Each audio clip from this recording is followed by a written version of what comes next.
श्रीराम आणि लक्ष्मण यांच्या क्रीडा आणि श्री भरत यांचा जन्मोत्सव साजरा करणार आहे। बऱ्याच कलांनी युक्त अशा या दोन पुत्रांचा जन्म ज्यावेळी झाला होता आणि तो जन्म झाल्यानंतर जी व्यवस्था आणि बाकीच्या गोष्टी प्राप्त झाल्या होत्या त्या सगळ्या गोष्टी प्राप्त होत असताना की तिथली जी परिस्थिती होती आणि त्या परिस्थितीवर मात करत असताना काय काय व्यवस्था निर्माण झाल्या होत्या याचं सगळं कथन काल केलं होतं। आणि आजच्या भागामध्ये आचार्य भगवान रविसेन स्वामीजी अतिशय सुंदर मूड मध्ये तुम्हाला वेगळ्या एका जगामध्ये घेऊन जात आहेत।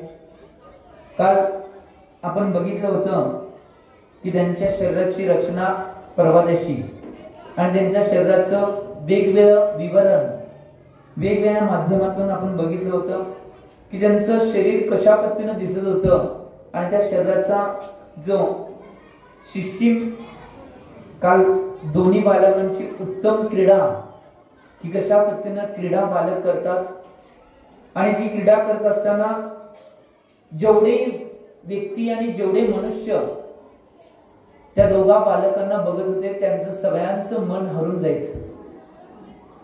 आज आपण साधारण बालकांना बघितल्यावर आपलं मन हरून जाते की किती गोंडस आहे, चांगलं आहे बघा, लगेच तुम्ही इलुलुलु करताय। परंतु तिथं तर साक्षात श्रीराम बालक रूपामध्ये आणि श्री लक्ष्मण बालक रूपामध्ये खेळत असताना वेगवेगळी माणसं बघत असताना त्यांच्या अंतरंगात काय भावना होत असतील।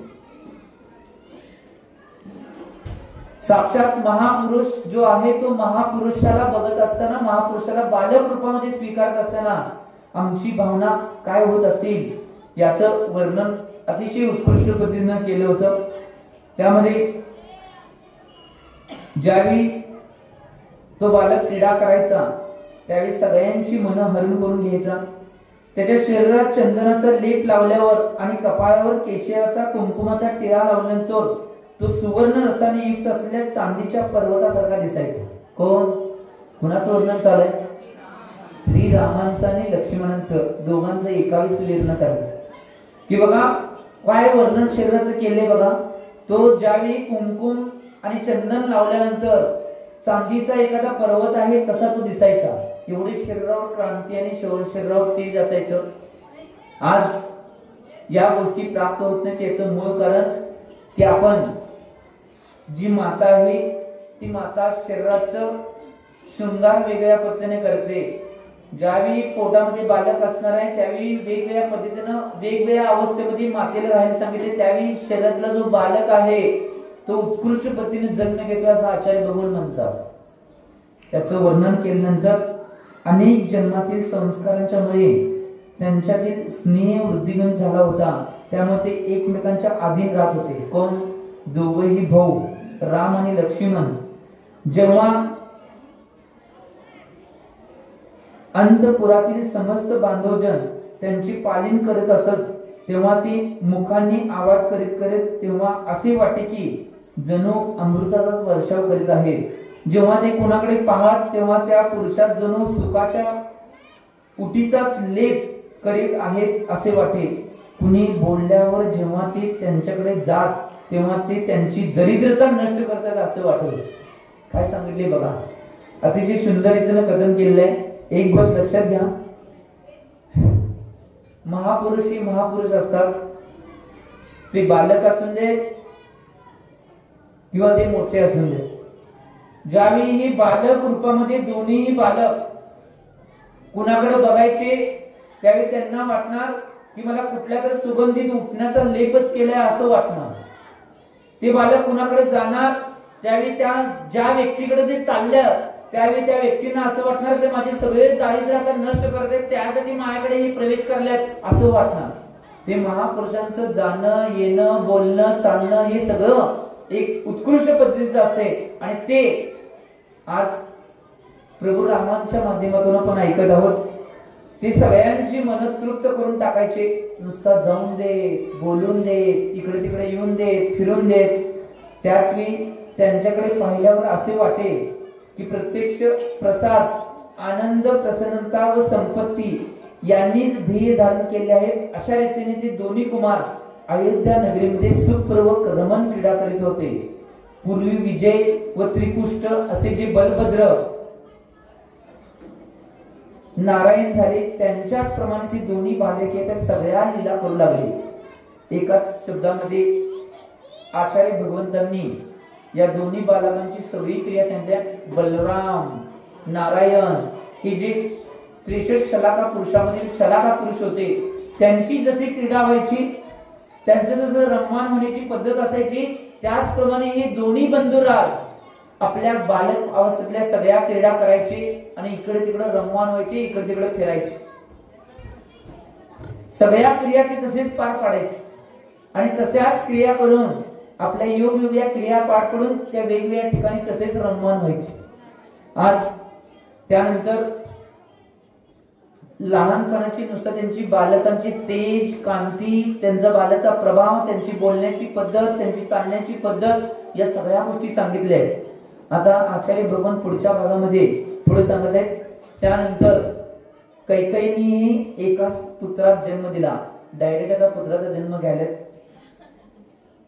कारण की आपण जे ऐकले ते कुणाचं कथा ऐकले?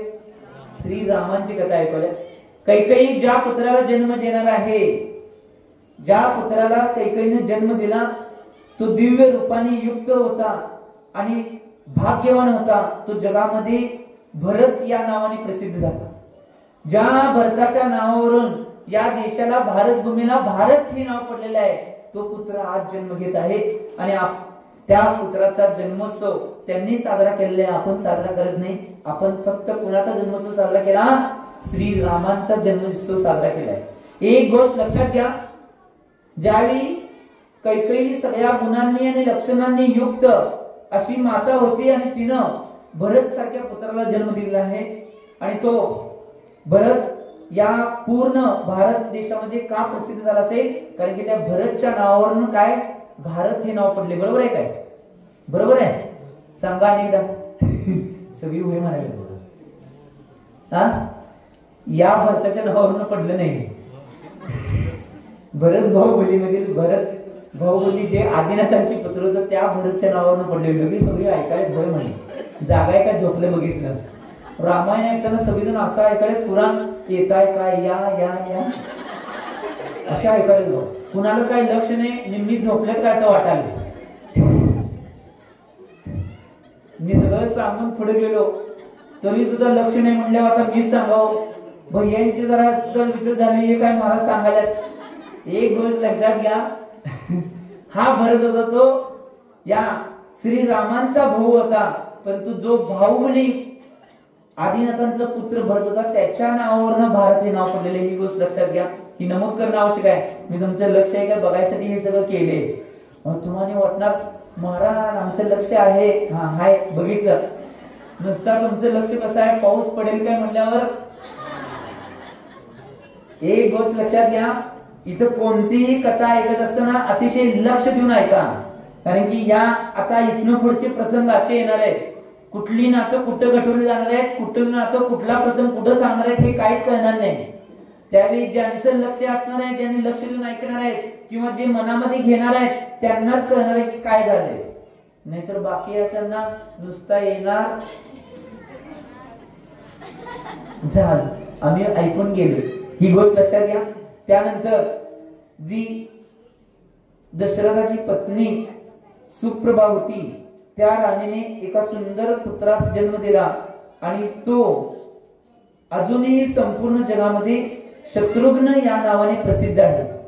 अपराजिता कौशल्य राणीने पुत्राचे दुसरे नाव बल असे ठेवले, तर सुमित्रेने मोठ्या कौतुकाने आपल्या पुत्राचे नाव लक्ष्मण, लक्ष्मणाचे दुसरे नाव हरी असे ठेवले. लक्ष्मणाचं नाव काय होतं? हरी हे दुसरं नाव होतं, हे असे ठेवले.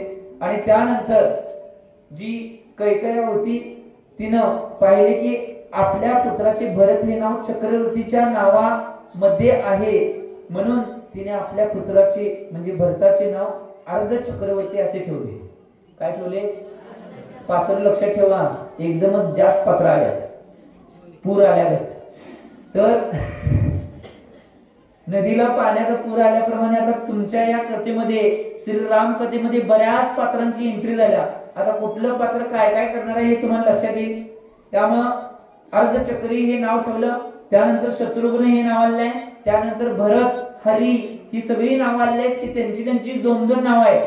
एकाच व्यक्तिरेखाची 2-2 नाव आलेले आहेत. आणि त्या नावानुसार हे सगळं चालू आहे.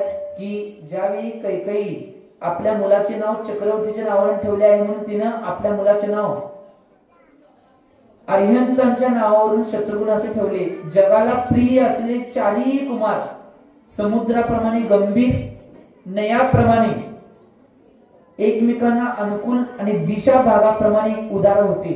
नंतर ते कुमार विद्या ग्रहण करण्यास योग्य झाले हे पाहून त्यांच्या पितांच्या मनामध्ये व्याकुल होऊन त्यांच्यासाठी योग्य अध्यापक मिळवण्याची विचार ते पिताश्री करू लागले.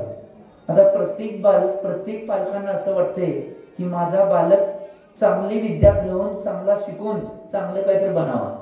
हे त्यातलं सांगावले. आत्ताच्या पालकांना दुसरं काही वाटत नाही. टाटा अंबानी दोन्ही एकदमच घेतलं, बिल गेट्स असं मोठं चांगलं काहीतरी आमचा मुलगा व्हावा हे वाटते. कुणालाही वाटत नाही की माझा मुलगा राम व्हावा. वाटते स्वप्नात. तर कुणालाही असं वाटत नाही, किंवा कुणाला वाटत नाही माझा मुलगा महाराज व्हावा. महाराज व्हायचं असेल तर शेजारच्या घरात. आमच्या घरात रतन टाटा, मुकेश अंबानी, विराट कोहली आणि काय काय असतं ते सगळं व्हावे असं वाटतं. परंतु एक गोष्ट लक्षात घ्या, या पिताश्रींना सुद्धा काळजी होती की माझी जे सगळे कुमार आहेत, मुलं आहेत, ती सगळी मुलं विद्या अध्ययनामध्ये एवढी प्रसिद्ध व्हावी आणि उत्कृष्ट विद्या अध्ययन त्यांनी करावे, म्हणून त्यांनी गुरुजींचा शोध घ्यायला चालू केले. आज आम्ही शोध बीत काय घेत नाही, आम्ही कुठल्या गोष्टीचा विचार करत नाही. आज नुसतं आमच्या पालकांना काय पाहिजे, टाय, बूट, सॉक्स, इनशेट आणि गाडी 80 लाखाची यायला पाहिजे, त्यातनं मुलगा जायला पाहिजे, एवढं झालं की झालं. आम्ही चिंतन करणं आवश्यक आहे.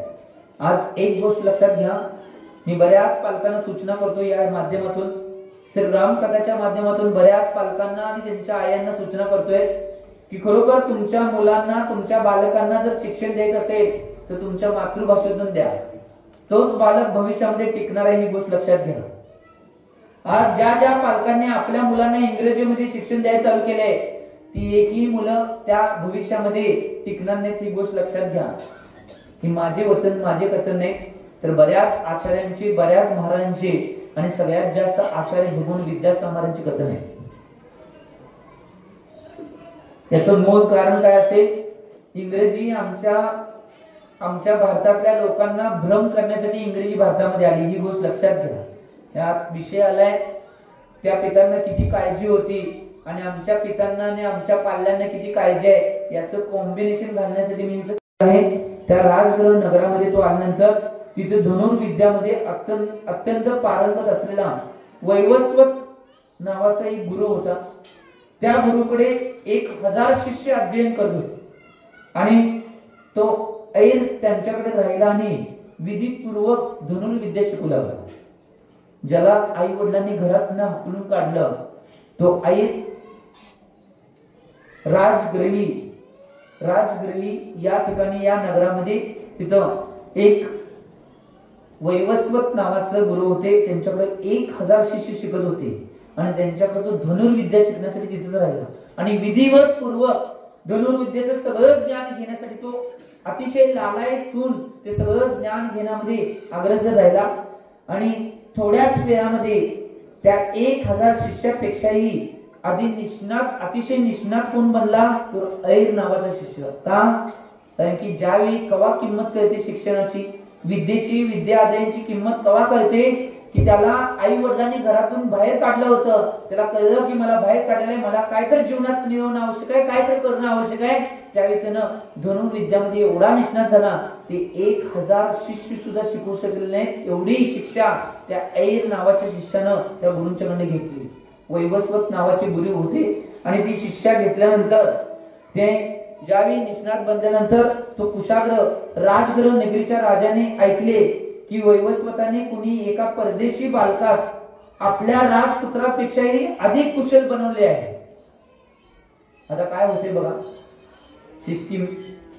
त्या राजानं राजगिरी नगराच्या राजाने काय ऐकलं की वैवस्वत जो गुरु आहे त्या गुरुनं जे राजकुमार शिकायला तिथं 1000 राजकुमार शिकायला, त्या राजकुमारांच्या पेक्षा सगळ्यात जास्त ज्ञान एक परदेशी बालकाला दिलेलं आहे. हे ऐकल्यानंतर आता पुढचा निर्णय ते राजा घेतात की ज्यावेळी तो क्रोधित झालेला राजा तो रागावला आणि हे ऐकून वैवस्वत आचार्याने ऐरास पडवले की तू राजासमोर मूर्ख बन. त्या ऐर शिष्याला त्या गुरूंनी आचार्यांनी काय शिकवलं माहिती काय, ज्यावेळी राजा तुझा परीक्षा घेईल किंवा राजासमोर तू परीक्षा द्यायला जाशील त्यावेळी तू तिथे मूर्ख बन. राजा म्हणायला पाहिजे असल्या मूर्ख या असं मूर्खपणा शिकवलाय तो असं नाटक कर तिथं. कारण की जर खरोखरची कला जर तिथे कळली तर त्याचा तिथं प्राण जाणार होता किंवा त्याच्या जवळच्या सगळ्या कला काढून घेऊन त्याला बंदिस्त केले जाणार होतं. म्हणून आचार्यांनी आपल्या शिष्याला वाचवण्यासाठी त्याने त्या ऐरला सांगितलं की तू ज्यावेळी राजा तुझी परीक्षा घेईल त्यावेळी त्यांच्या पुढे तू मूर्ख बन. एवढं सांगितल्यानंतर ऐरला कळलं, कारण की तो सुद्धा धनुर्विद्या शिकला म्हणजे बाकीच्या विद्या शिकत शिकतच धनुर्विद्या शिकला होता. आणि तो ज्यावेळी त्या सगळ्या शिष्यांना त्या राजानं बोलवलं आणि राजा म्हणला मी तुझ्या सर्व क्षत्रिय शिष्यांची विद्या पाहू इच्छितो आणि सगळ्या शिष्यांना माझ्या समोर तू आण. राजाने एक मोठ्या ग्राउंड मध्ये सगळ्या शिष्यांना बोलवलं. राजा स्वतः तिथं सिंहासनावर बसला होता आणि त्यानं आचार्यांना आज्ञा दिली की तुझ्या सगळ्या शिष्यांची जी क्षत्रिय शिष्य आहेत जे विद्येमध्ये पारंगत आहे त्यांची सगळ्यांची मी जी शिक्षा आहे ती शिक्षा बघू इच्छितो. आचार्यांनी सगळ्या शिष्यांना आज्ञा दिली की आपल्या धनुष्यावर तीर चढवा आणि तीर चढवल्यानंतर सगळ्या शिष्यांना एक आदेश दिला की पुढे जे तुम्हाला ध्येय दिलेलं आहे ते ध्येय साधायचंय. तेव्हा त्याच्याविषयीची सर्व बातमी खोटी होती हे जाणून राजाने अस्त्राचार्य वैवस्वतास परत पाठवून दिले. तो गुरु आपल्या शिष्य समूह आपल्या घरी गेला. नंतर गुरु वैवस्वत यांच्या संमतीने ऐराने त्यांच्या कन्येशी विवाह केला. कुणाच्या? गुरूंच्या कन्येशीच त्या ऐरनं विवाह केला आणि विवाह केल्यानंतर तो त्या रात्रीतून तिथनं पलायन करून तो दशरथाच्या अयोध्या नगरीमध्ये आला. टर्निंग पॉइंट कुठलं काय सांगायला बघा. आता येतोय आपण. तो अयोध्या नगरीमध्ये प्रवेश केल्यानंतर दशरथ राजाकडे जाऊन त्याने दशरथ राजास आपली सगळी धनुर्विद्या दाखवली की धनुर्विद्येमध्ये मी किती निष्णात आहे हे कौशल्य दाखवल्यानंतर त्या दशरथ राजाने संतुष्ट होऊन आपल्या मुलांच्या शिक्षणासाठी त्या ऐर गुरूंची निवड केली. त्यांचं नाव काय आहे? ऐर गुरूंची निवड केल्यानंतर त्यांनी त्या ऐरला सांगितलं की माझ्या सगळ्या मुलांना तुम्ही धनुर्विद्या आणि बाकीच्या विद्यामध्ये पारंगत करावं आणि असं बनवावं की या पृथ्वी तलावर अशी धनुर्विद्या कुणाकडेही नसावी असं पारंगत त्यांना बनवावं. त्या ऐरनं तो बेडा घेतला खांद्यावर, कारण की तो त्यांच्या गुरूंचा एक आदर्श शिष्य होता आणि आता आदर्श शिष्य होता तो आदर्श गुरु बनणार आहे. एक गोष्ट लक्षात घ्या, मी कायमस्वरूपी सांगतोय. बरेच जण विचारतात की महाराज जैन धर्म जगाच्या पाठीवर का श्रेष्ठ आहे? जगामध्ये बरेच धर्म बरेच संप्रदाय आहेत. या सगळ्या संप्रदायामध्ये जैन सगळ्यात श्रेष्ठ काय आहे? इथं जे प्रसंग आले त्या प्रसंगावरून आठवलं म्हणून सांगायला. एक गोष्ट लक्षात घ्या, जैन संप्रदाय पूर्ण विश्वामध्ये सगळ्या संप्रदायामध्ये श्रेष्ठ आहे. याचं मूळ कारण काय आहे?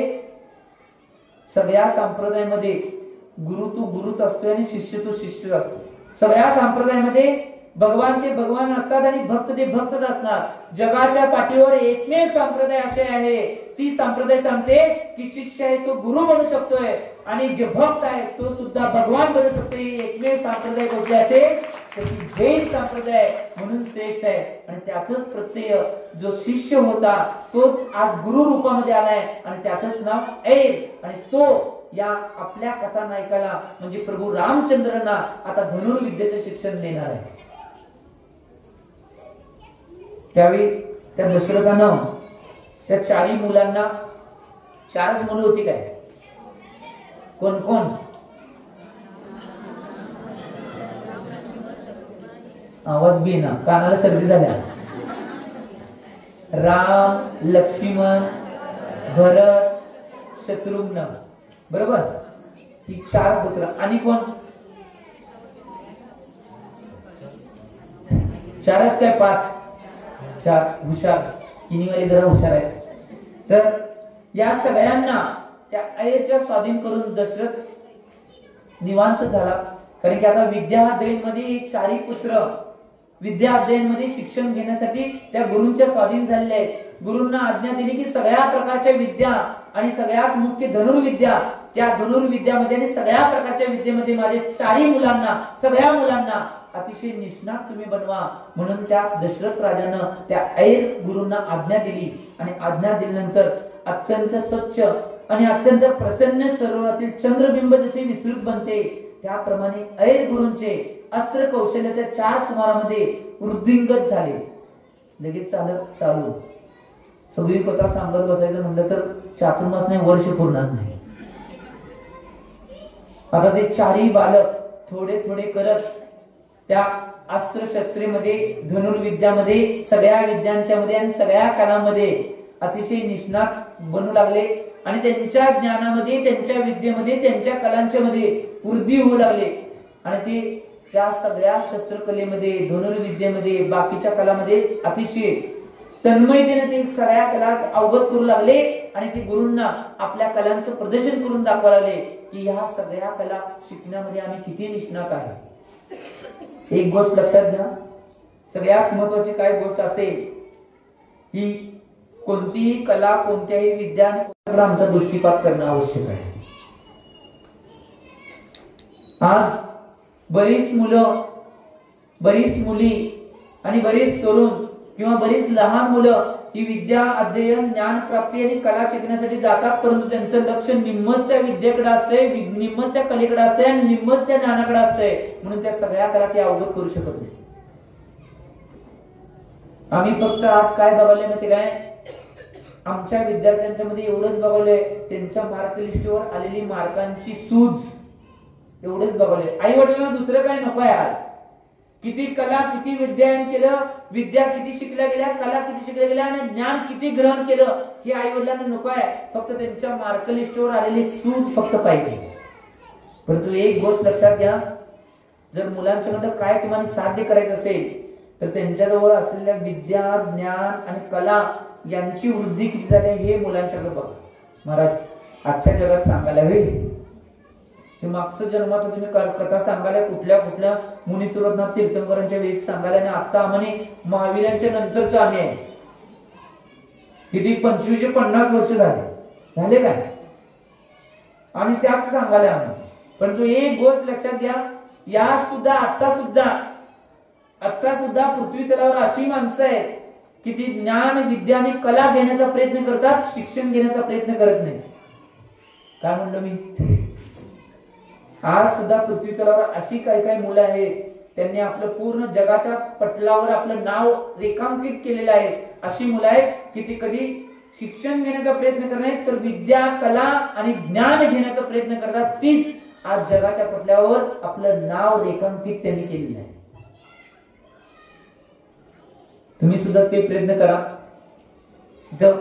यांची शिक्षा आणि यांचं ज्ञान अतिशय प्रकाशित होऊ लागलेलं आहे.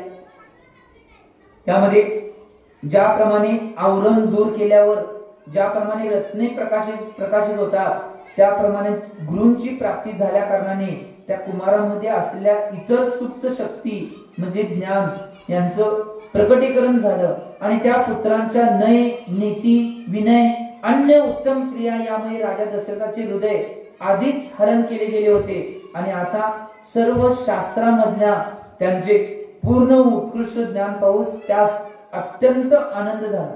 राजा दशरथाला एवढा आनंद झाला की माझ्या मुलांच्या मध्ये ज्ञान, शास्त्रकला, विद्या, आणि वेगवेगळ्या प्रकारच्या कला या सगळ्यांचं एवढं प्रस्फुटीकरण झालेलं आहे, त्याच्यामुळे तो एवढा आनंदित होता, एवढा प्रसन्न होता, कारण की मी ज्या कारणासाठी त्या गुरूंच्या चरणावर माझ्या मुलांना दिलंय, निश्चित रूपाने त्या गुरूंनी त्या मुलांना योग्य बनवण्याचं काम केलंय म्हणून तो अतिशय उल्हासित आणि आनंदित होता. तुमच्या मुलांना कितीही मार्क पडून द्या, परंतु कधी त्यांच्यावर चिडू नका आणि नाराज होऊ नका. काय म्हणलं मी? काय म्हणलो? आज बऱ्याच मुलांच्या बाबतीत अशी घटना घडते की त्यांना नुसता तुम्ही तुमच्या मनामध्ये असलेले सगळे विषय त्या मुलांच्यावर थोपताय. मी म्हणलो नाही की त्यांना मार्क लिस्ट मध्ये मार्कामध्ये कमी आणा, परंतु एक गोष्ट लक्षात घ्या, जरी त्यांनी प्रयत्न केला असला आणि मार्कांची पुढे मागे झाली तर त्या मुलांना जास्त तुम्ही टॉर्चर करू नका. आज जे जगामध्ये चाललंय ते तुमच्या बाबतीत घडू नये म्हणून सांगाल. आज तुम्हाला माहित नसेल, या गेल्या 20 वर्षामध्ये फक्त शालेय जीवनामध्ये आई वडिलांनी, आजी आजोबांनी, त्यांच्या नातेवाईकांनी टॉर्चर केल्यामुळे किती मुलांनी आत्महत्या केली माहितीये? लाखोच्या वर आकडा आहे. लाखो मुलांनी आज आई वडिलांच्या, आजी आजोबांच्या, नातेवाईकांच्या टॉर्चरमुळे शालेय जीवनामध्ये आत्महत्या केलेली आहे. ही गोष्ट लक्षात घ्या. ज्ञान, विद्या, कला अशा आहेत. आणि मी एक गोष्ट सांगतो तुम्हाला, त्या सगळ्या गोष्टी होत असताना ज्यावेळी ती फी किंवा या गोष्टी इथं बघा, राजा दशरथानं त्या गुरुजनांचा ज्ञान आणि विद्या दिल्यामुळे त्या गुरुजनांचा सत्कार त्यांनी त्यांच्यापेक्षा जास्त धन देऊन त्यांचा सत्कार केला. आणि त्यानंतर सूर्यकिरणांच्या समूह आकाश मार्गाने जात असताना जे ते जर स्फटिकांच्या पर्वताच्या तटावर पडले तर विस्तृत होतात, तसं इतर ठिकाणी पडल्यानंतर तेवढेच राहतात आणि अंधारयुक्त ठिकाणी नाश पावतात. त्याप्रमाणे कर्माच्या विषमतेमुळे काही महावीर पुरुषांना थोडेसे जरी ज्ञान मिळाले तरी ते विशाल आणि उत्कृष्ट बनते. काहींच्या बाबतीत ते तेवढेच राहते तर काहींच्या बाबतीत ते तेवढेही राहत नाही. आता इथं ज्या मुलांनी हे सगळं ज्ञान घेऊन या ज्ञानाचं प्रचार प्रसार आता करण्याच्या तयारीमध्ये ही सगळी मुलं आहेत, त्यांनी त्यांच्यातलं जे ज्ञान आहे ते ज्ञान कशा पद्धतीने उद्धृत करतात. या गेलेल्या पर्वामध्ये आचार्य भगवंत रविसेन स्वामीजींनी राम आणि 4 भावांच्या जन्माचे वर्णन आणि त्यांच्या क्रीडेचे वर्णन करणारा पर्व आजच्या भागामध्ये संपलेला आहे. आणि इथनं पुढं आचार्य रविसेन स्वामीजी आता राजा जनकाकडे जात आहेत, कारण की आता महत्वाचं पात्राचं इथं उगम होणार आहे. जसा नदींचा उगम होतोय तसा महत्वाच्या पात्रांचा सुद्धा उगम चालू आहे. जसं पाणी झटझट वाढायलंय तशी पात्र सुद्धा झटझटी आल्यात. त्यामुळं आता ज्यावेळी श्रीनिक राजानं महावीर स्वामींना प्रश्न केला की राजा जनक आणि त्यांची उत्तम कथा मला तुम्ही सांगावी, त्यावेळी भगवान महावीरांच्या समशरणामध्ये खिरलेल्या वाणीच्या रूपातून श्रीनिक राजाला जी सगळी कथा ऐकायला मिळाली ती श्रीनिक राजा पुढे कथन करत आहेत. आणि ते रविसेन आचार्य भगवंतांनी लिपिबद्ध करून आपल्या समोर प्रस्तुत करण्याचा पुरुषार्थ केलेला आहे. आणि मी आज्ञा बालक तुमच्या समोर हे प्रस्तुत करण्याचा पुरुषार्थ करत आहे. त्यामुळं आता पुढच्या ती सावध चित्तानं ऐकून घ्या, कारण की इथनं पुढे जी कथा आहे श्री राम कथा एक वेगळ्या वर्णावर जाणार आहे आणि ते आपण सावध चित्तानं ऐकणं आवश्यक आहे. आमचे आचार्य महाराज सन्मसागर महाराज कायम सांगायचे की तुम्हाला जर काय शास्त्र ऐकायचं असेल, महत्वाच्या गोष्टी ऐकायच्या असेल तर कर्णांजली बांधून ऐका. कर्ण अंजुली, कान, कर्ण म्हणजे कान आणि अंजली म्हणजे असं, कर्णांजली बांधून ऐका. कारण की आपल्याला जर कोणती गोष्ट त्याची कळली नाही तर त्यावेळी बऱ्याच गोष्टी विपरीतीकडे जाऊ शकतात.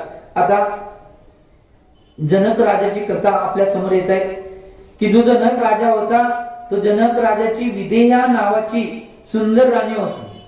कोणती राणी? विदेहा. विदेह पुढे नुसतं 10 जोडायचं तर विदेहा. तर विदेहा नावाची राणी सुंदर होती आणि ती प्रसिद्ध होती.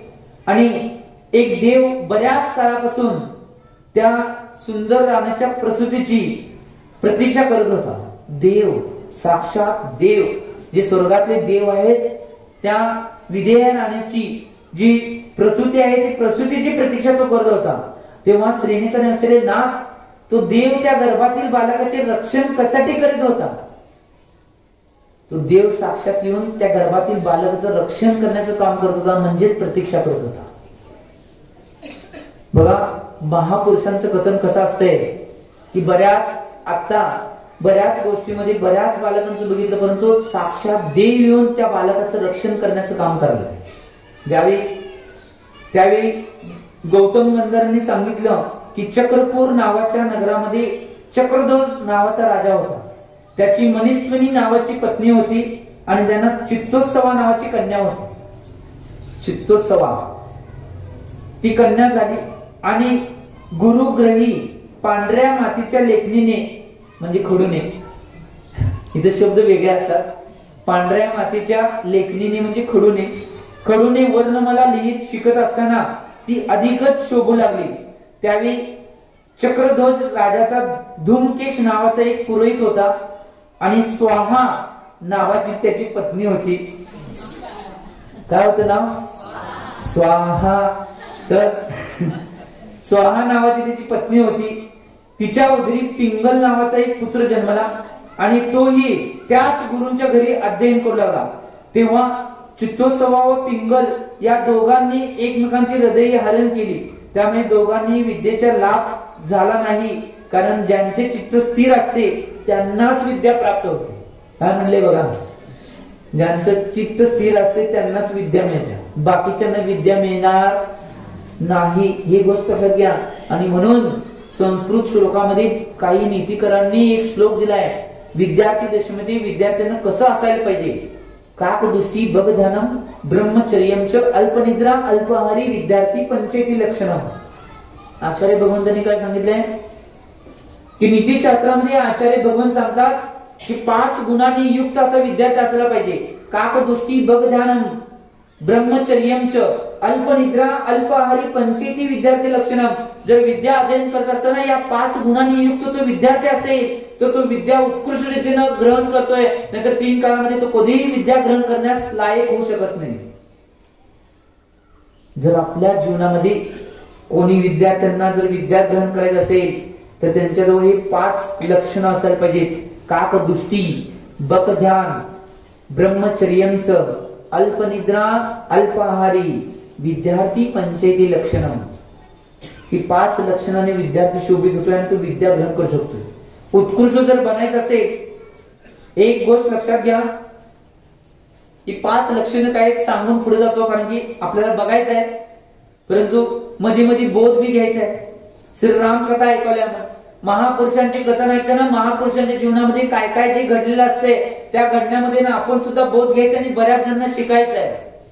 काकदृष्टी, विद्यार्थ्याची पहिली लक्षण आहे काकदृष्टी, कावळ्याप्रमाणे दृष्टी असायला पाहिजे.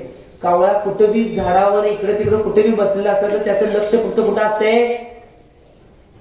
जिथं भोजन असते तिथेच लक्ष असतं. तो कुठे बी बसून दे, कुठेही इकडे तिकडे असला तर त्याचं लक्ष फक्त इकडे तिकडे, डोळे फक्त फिरत असतात, कुठं भोजन जिथं असेल त्याच्याकडे लक्ष त्या कावळ्याचं असतंय. तसं विद्यार्थी दशेमध्ये जो विद्यार्थी असणार आहे, विद्यार्थिनी असणार आहे, त्यांचं लक्ष शाळेत इकडे तिकडे कुठे बी फिरून दे, फक्त विद्याकडे आणि टीचरांच्याकडे लक्ष असायला पाहिजे. इकडे तिकडे लक्ष असायला नको. मी सांगितलं नाही, आचार्य बघून नाही. बक ध्यान दुसरं लक्षण आहे, बक ध्यान. बक ध्यान म्हणजे काय, बगळ्याप्रमाणे ध्यान असायला पाहिजे. बगळा एका पायावर पाण्यामध्ये उभारतोय, तो काही ध्यान करत नसतोय, त्याला नुसतं नाव आहे बक ध्यान. शास्त्रामध्ये क्यू दवंती आहे. बक ध्यान का म्हटलं जातंय, तो एका पायावर उभारतोय, याचं मूळ कारण आहे पाण्यामध्ये जे मासे येत असतात ते मासे की नाही मला बघून घाबरू नयेत म्हणून तो एका पायावर पहिलं मधलं आदलं काय घ्यायचं नाही, जेवढं घ्यायचंय तेवढंच ग्रहण करायचं आहे, त्याला बक ध्यान म्हणतात. ब्रह्मचर्यंच, विद्यार्थी अवस्थेमध्ये असलेल्या सगळ्यात महत्वाचं लक्षण काय असेल तर ब्रह्मचर्य. जेवढ्या ब्रह्मचर्याचं काटेकोरपणे विद्यार्थी दशेमध्ये पालन होईल ही गोष्ट लक्षात घ्या. ब्रह्मचर्याचे जेवढे काटेकोरपणे विद्यार्थी अवस्थेमध्ये पालन होईल तेवढा विद्यार्थी विद्येमध्ये पारंगत होते म्हणून आचार्य भगवंत ग्रंथात म्हणतात. का, याचं मूळ कारण आहे विद्या अध्ययन करण्यासाठी सगळ्यात जास्त कशाची आवश्यकता असेल तर शक्तीची आवश्यकता असते. आणि ब्रह्मचर्य पालन केल्यामुळे आमच्या जवळ शक्ती वाचून राहते. म्हणून विद्या अध्ययन मध्ये सगळ्यात महत्वाची भूमिका ब्रह्मचर्य पालन पाडते. ही गोष्ट लक्षात घ्या. त्यामुळे विद्यार्थी कोण असेल त्याने लक्ष ठेवायचं आहे. विद्यार्थी दशेमध्ये इकडं तिकडं काही न करता ब्रह्मचर्याचं पालन करायचं आहे. म्हणजे काय, जेवढी शाळेमध्ये मुलं असतील ती मुलींना काय भावाप्रमाणे आणि शिक्षक असतील ते वडिलाप्रमाणे ही भावना ठेवायची आहे. आणि जेवढी मुलं असतील, जेवढ्या शाळेमध्ये मुले असतील त्या बहिणीप्रमाणे आणि जेवढ्या टीचर आहेत त्या सगळ्या माझ्या मातेप्रमाणे ही भावना जर केला तर ब्रह्मचर्याचं पालन होते. तिसरं लक्षण झालं ब्रह्मचर्य. चौथं लक्षण आहे अल्पनिद्रा अल्पाहारी विद्यार्थी पंचेती लक्षणम. अल्पनिद्रा अल्पाहारी. अल्पनिद्रा म्हणजे कमी झोपायचं नाही. नाहीतर मंजुनाथ महाराजांनी कमी झोपायचं आणि घोळ उठून माझ्याकडे इच्छेला. कमी झोपायचं म्हणजे अल्पनिद्रा नाही, तर अल्पनिद्रा म्हणजे लवकर झोपायचं आणि लवकर उठायचं. मराठीमध्ये म्हणले लवकर निजे लवकर उठे त्याला खरे स्वास्थ्य ज्ञान सापडे. काय म्हणले, लवकर. आजकालची मुलं एक एक महाभाग, कोण 11ला, कोण 12ला, कोण 1ला, कोण 2ला, काय काय महाभाग 3-3ला झोपतात. काय खरं सांगाले, आता प्रत्येक गावात फिरतोय आणि माझ्या सानिध्यात लई जण हेच कार्य करतोय. सगळ्यांचे लक्षात येते की कोण काय करतोय, कोणाच काय. थोडे दिवस आले की सानिध्यात आले की सगळं कळते. History, back history, to history सगळं कळतं. असे काय काय मुलं आहेत आता की 3-3 वाजता झोपतात आणि दुपारी 1 वाजता उठतात. एक गोष्ट लक्षात घ्या, आयुर्वेदिक ग्रंथामध्ये स्पष्ट रूपामध्ये सांगितले, काढून बघा बघा, आयुर्वेदिक ग्रंथामध्ये स्पष्ट सांगितले 12च्या आतली जी झोप आहे ती दुप्पट झोप आहे आणि 12च्या नंतर ती झोप आहे ती झोप नाही, नुसता शरीराला आराम आहे. काय म्हटलो मी, 12च्या नंतर जी झोप आहे ती झोप नाही, नुसता शरीराला आराम आहे. 12च्या आत जी झोप आहे ती दुप्पट झोप आहे. जर 9ला झोपला किंवा 9:30-10ला झोपला, आता 10 ते 12 झोपला म्हणजे 10 ते 11, 11 ते 12, 2 तास झोपला म्हणजे 4 तास झोपल्यासारखं. आणि तिथनं पुढं 12 ते 1, 1 ते 2, 2 ते 3 पर्यंत झोपला किंवा 4 पर्यंत झोपला तर ते 4 तास आणि हे 4 तास, 8 तास झोप तुमची झाली. ही व्यवस्थित झोप. 9ला झोपला तर लई चांगलं. 9ला झोपला लई झोप उद्या चांगली. 9 ते 10, 10 ते 11, 11 ते 12 हे 7 तास. आणि त्यानंतर 4